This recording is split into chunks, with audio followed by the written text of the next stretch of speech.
No, tak vám trošku porozprávam o servise Snežky. 189. kus z 89. roku, dostala sa ku mne zo stredného Slovenska v nefunkčnom stave. Vraj len vadný 5V zdroj. No. Ale vlastne reverzným inžinieringom sa zistili tieto veci. Pravdepodobne ona bola celá funkčná, ale niekto chcel prerobiť mikrofón. Snežka nemá kľúčovanie PTT voči zemi. Má kľúčovanie 12V do tranzistorov kľúčovacích PTT.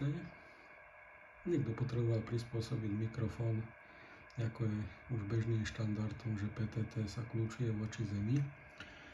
Tak znútra pri mikrofónny konektor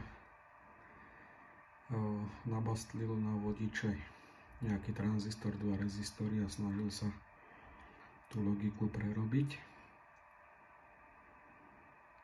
No, nejako mu to pravdepodobne nešlo z hlavného napájacieho zdroja. Odpojil tú 12V vetu, ktorá ide na ten konektor mikrofónny, plus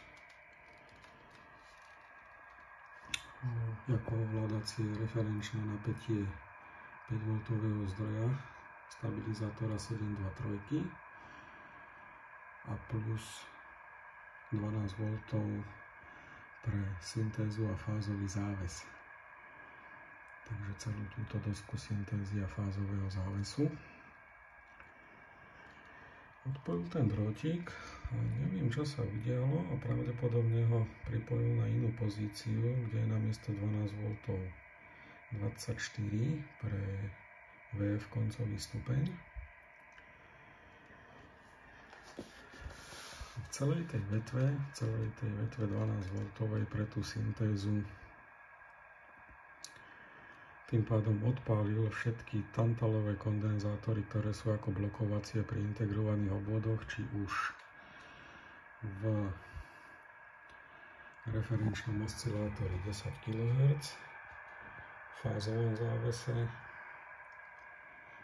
a programovateľnej deličke.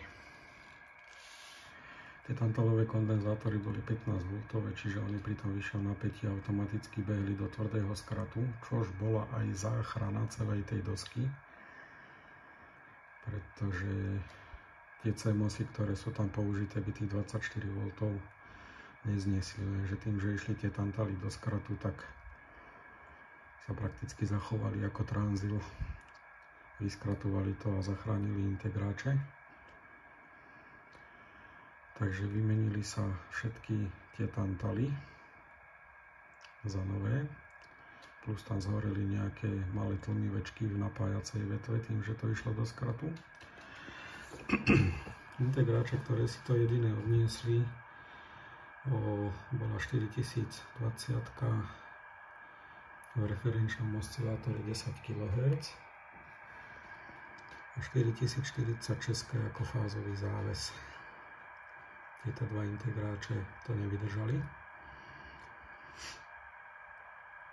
Takže vymenilo sa aj 4020, 4046 ako fázový záves. A skúšal som 3 rôzne typy. Teslácké MHBčko, nejaký iný výrobca CD 4046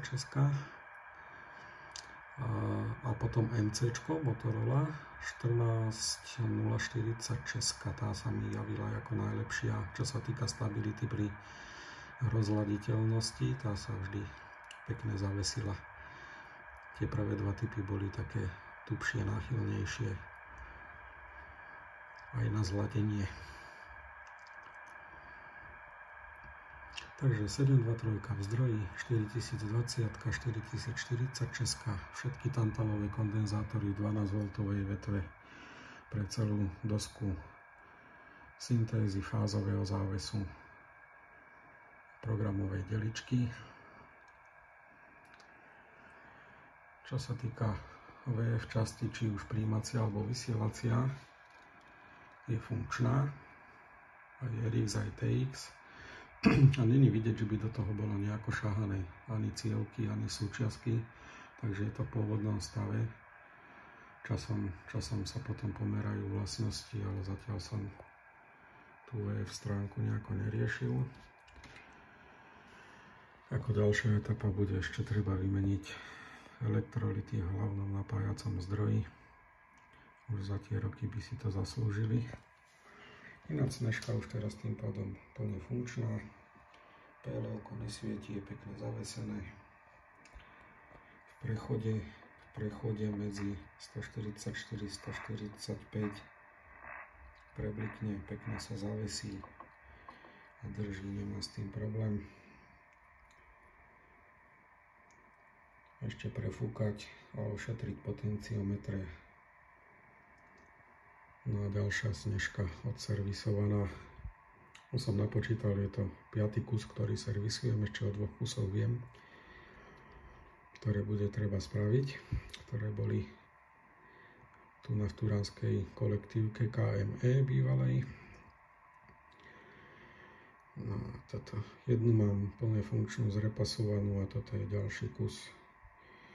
Otestujeme ho na Tretan Subregionali 2025 tento rok.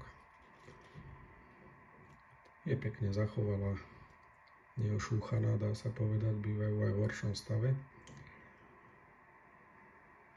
Takže trošku neodborným zásahom môže vzniknúť aj takáto vec.